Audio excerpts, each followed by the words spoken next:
Right, Falcon and the Winter Soldier, Season 1, Episode 2. I don't know if this is going to get a Season 2. I doubt it.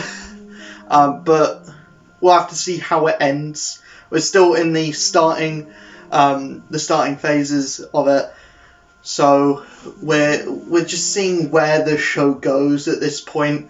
This is the first episode where we get to see Falcon and Winter Soldier together. We've seen it before in the films, but here we're getting more of their dynamic and more of how the two kind of interact, and they're not really friends. They're more like frenemies.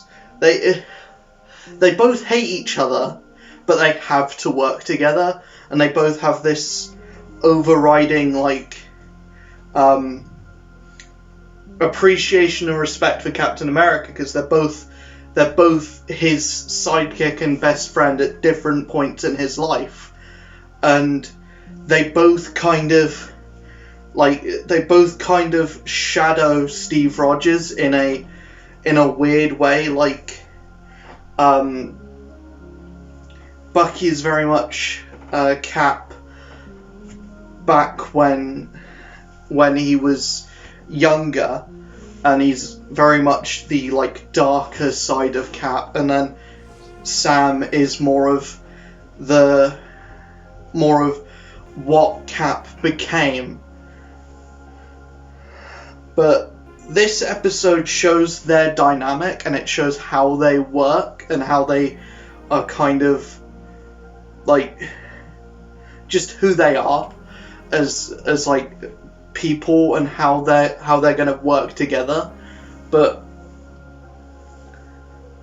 basically at the end of that, but basically what this show is about is there's a new Captain America, and this episode is, as much as it is setting up the groundwork for, or as much as it is showing more of the relationship between Sam and Bucky, it's also showing the new Captain America, Wyatt Russell. Well, he's being played by Wyatt Russell, is actually John Walker, who I accidentally called Frank Walker, probably because Frank Castle, the Punisher, becomes Captain America at some point, so I was thinking about that. But no, this is John Walker, not Frank Walker, who doesn't exist. So he's it's shown that he's not completely a jackass. He knows how to be the people's hero, but also we see later on in the episode that he's a bit of a douchebag. So I don't know if he's going to get his redemption arc throughout the story, and he's going to become a hero in his own right, and he's going to end up getting the evolution into US Agent, or if he's the bad guy of the series, and Zemo is just there. Oh yeah, Zemo's in this for 1 second at the end. They're we've got to go see Zemo, and then they show Zemo's face, and it's and he's just there. So it'll be cool to see what other Easter eggs they have in the prison, because they've been teasing for a while that we're going to see Abomination again. I don't know if this is the show that's going to have that. It might be the She-Hulk show, actually, that's going to have Abomination, because that makes sense, because Hulk and all that. But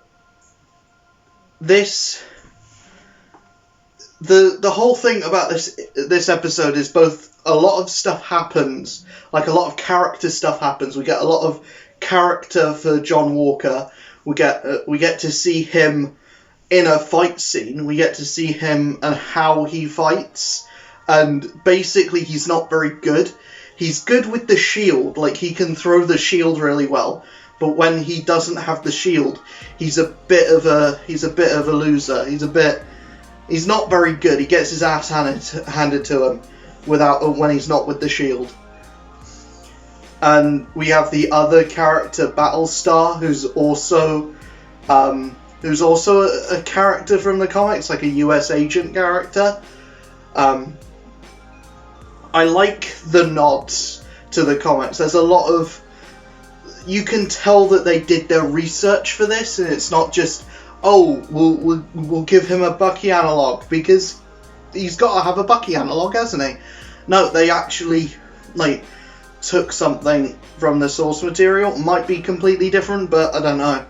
And then there's this other super soldier that they go and see, and that even Cap didn't know about, that was like a super soldier during the Korean War. And it's revealed that they did, like, experiments to him because he was, like, an ethnic minority, and there's all political stuff, and, like, a lot of people are going to get miffed about that, but because I know what comic fans are like, and they're like, politics in my comic books? No, get out. But this is a Captain America thing. Captain America is pretty much, if you can do a political story, you're going to do the political story with Captain America. It wouldn't work with any other character, but Captain America, because he is Captain America, like, his whole origin is him punching Hitler in the face. You can get away with it.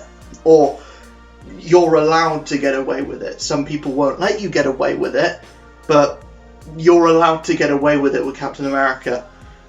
In my opinion, anyway. And I think it's a good thing, because, you know, the main character is black, so dealing with those kind of issues in this makes sense. You're like, they don't go down the road where, which I thought they would, where the government's like, oh, but we can't have a black Captain America, can we? We can't have that.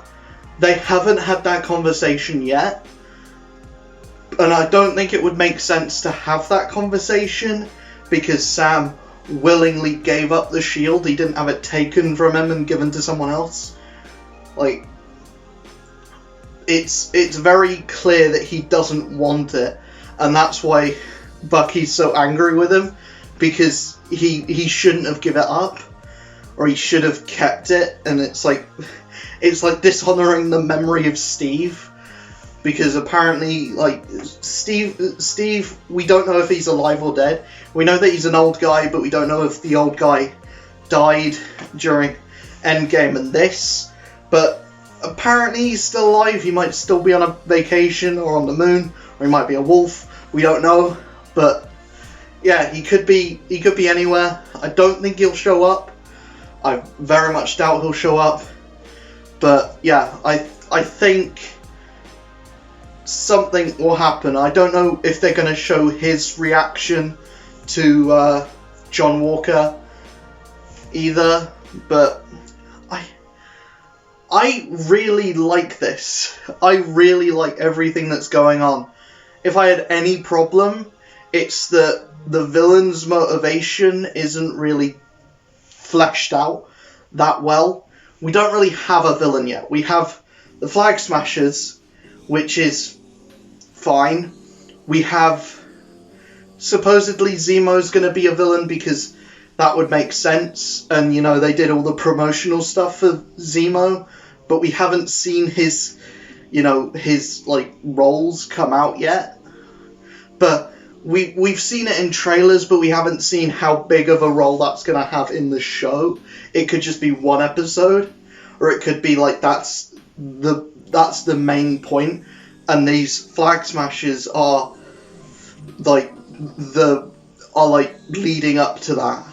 And you know, the action sequence in this with I don't think it was as good as the action sequence in the last episode with just the Falcon, but it was cool nonetheless, and it was cool to see, you know, Bucky run out, and it's pretty much confirmed by this episode that Bucky has superpowers. He is super fast, and he's like strong as well. Well, he's got a metal arm, but he's strong with the other arm as well.